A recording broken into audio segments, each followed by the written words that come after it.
ഈ ആൽമരത്തിന്റെ പ്രത്യേകത എന്താണെന്നറിയാവോ ചാക്കോയ്ക്ക്? ഇല്ല സർ. ഈ ഭൂമിയിൽ ഏറ്റവും പരിശുദ്ധമായ വായു ലഭിക്കുന്നത് ഇതിന്റെ ചുവട്ടിലാണ്. അന്തരീക്ഷത്തിലെ ഓസോൺ ലെയർ തുല്യമാണിത്.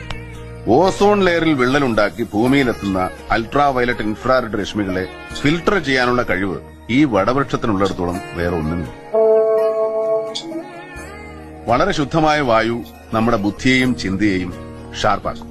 ഷാർപ്പാകും തോറും നമ്മുടെ സംശയങ്ങൾ കുറഞ്ഞു വരും.